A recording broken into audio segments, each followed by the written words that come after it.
Assalamualaikum warahmatullahi wabarakatuh. Saya Nurul Hidayah binti Muhammad Nasrami.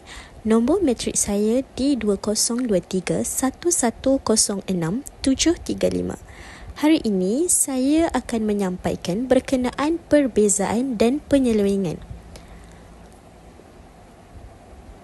Baiklah, maksud perbezaan di sini ialah istilah sosiologi yang merujuk kepada kepelbagaian variasi dari aspek umur, jantina, bangsa, tahap pendidikan dan status pekerjaan. Perbezaan di sini juga merujuk kepada ketidaksamaan dalam diri seseorang individu.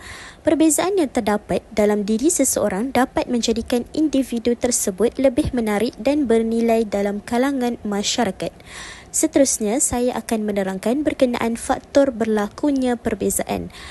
Faktor berlakunya perbezaan terbahagi kepada 4. Perbezaan karakter individu, perbezaan tempat tinggal, perbezaan tahap pendidikan dan juga perbezaan status pekerjaan. Perbezaan karakter individu merujuk kepada setiap individu mempunyai personaliti dan identiti yang berbeza antara satu individu dengan individu yang lain. Karakter individu yang berbeza ini mendorong seseorang individu menjadi lebih menarik dan juga berharga di dalam kalangan masyarakat. Perbezaan tempat tinggal pula merujuk kepada tempat tinggal di luar bandar dan di bandar. Hal ini disebabkan oleh perbezaan tempat tinggal juga mendorong seseorang individu menjadi individu yang berbeza daripada individu yang lain. Seterusnya, perbezaan tahap pendidikan.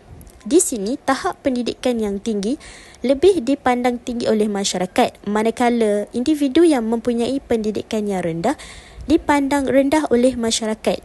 Seterusnya, perbezaan status pekerjaan. Status pekerjaan yang berbeza juga menjadikan seseorang individu itu berbeza dari satu yang lain. Contohnya, pekerjaan yang mendorong seseorang itu menjadikan personaliti dan juga karakter dirinya lebih menarik. Seterusnya, saya akan menerangkan berkenaan kesan berlakunya perbezaan.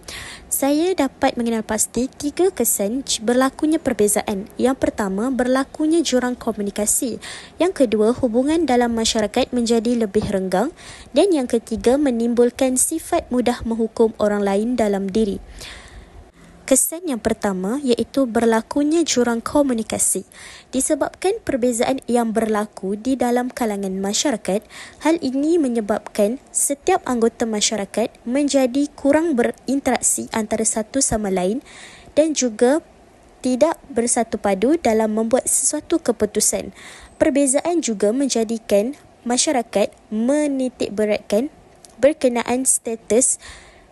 Seterusnya, kesan berlakunya perbezaan juga menjadikan hubungan dalam masyarakat menjadi lebih renggang. Hal ini disebabkan oleh segelintir anggota masyarakat menjadikan status sebagai salah satu tunjang kepada satu hubungan. Hubungan masyarakat menjadi lebih renggang dapat dilihat dalam kalangan masyarakat yang tinggal di bandar.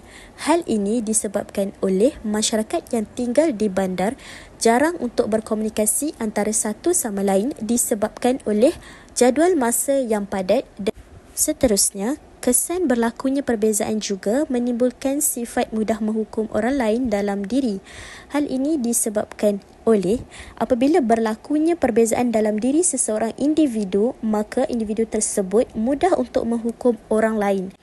Sifat mudah menghukum orang lain dalam diri ini dapat dilihat dari aspek perbezaan kemahiran dalam diri seseorang individu. Di sini dapat diterangkan bahawa jika seseorang mempunyai kemahiran yang berbeza dengan individu yang lain, maka individu yang lain akan menghukum individu tersebut dan merendahkan kemahiran yang ada dalam diri individu lain.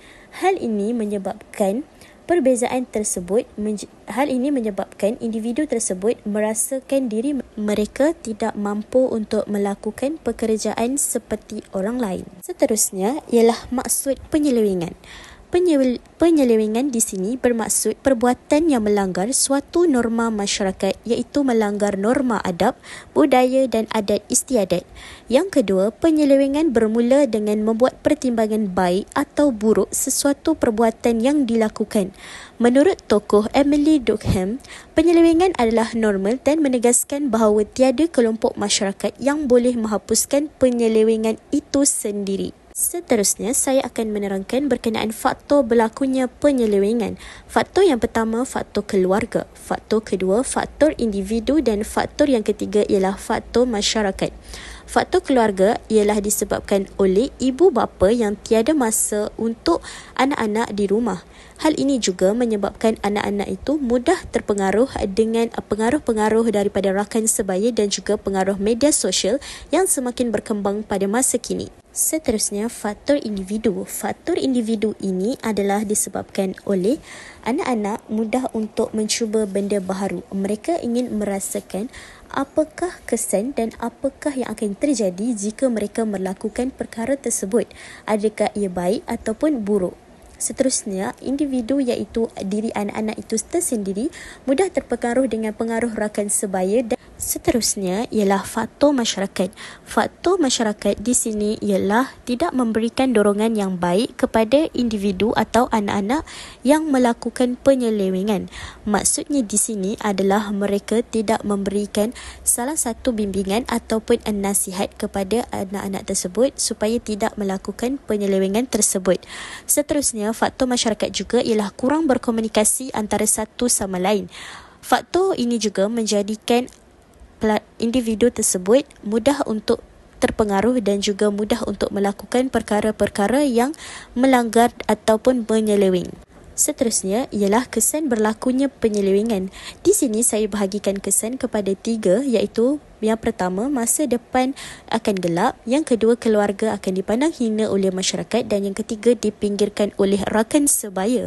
Masa depan yang gelap di sini adalah apabila seseorang individu melakukan kesalahan ataupun penyelewengan sosial, maka mereka akan diklasifikasikan sebagai salah seorang individu yang bersalah dan tidak layak untuk diberi peluang kedua ataupun peluang pekerjaan. Dan yang kedua ialah keluarga akan dipandang hina oleh masyarakat. Jika terdapat salah seorang anggota keluarga yang melakukan kesalahan penyelewengan sosial ini, maka automatik masyarakat akan memandang hina dan memandang rendah kepada keluarga tersebut dan tidak bergaul dengan keluarga tersebut disebabkan oleh kesalahan yang dilakukan oleh ahli keluarga tersebut. Dan yang ketiga ialah dipinggirkan oleh rakan sebaya. Hal ini disebabkan oleh apabila seseorang individu melakukan penyelewengan sosial, maka mereka akan mudah dipinggirkan dan tidak ramai rakan sebaya yang ingin bergaul disebabkan oleh kisah lalu dan juga masa silam yang mereka lakukan. Seterusnya, saya beralih ke kesimpulan. Apa yang saya dapat simpulkan di sini adalah perbezaan yang terdapat di dalam diri seseorang akan menjadikannya lebih menarik dan kreatif. Yang kedua, kita tidak boleh menilai manusia hanya dengan melihat luaran sahaja kerana setiap manusia layak untuk berubah. Dan yang ketiga, kita mestilah membantu antara satu sama lain agar dapat mengelakkan berlakunya penyelewengan sosial dalam masyarakat dan membentuk sesebuah masyarakat yang harmoni. Seterusnya ialah ini merupakan rujukan yang saya gunakan sepanjang pembentangan saya sebentar tadi. Sekian, terima kasih.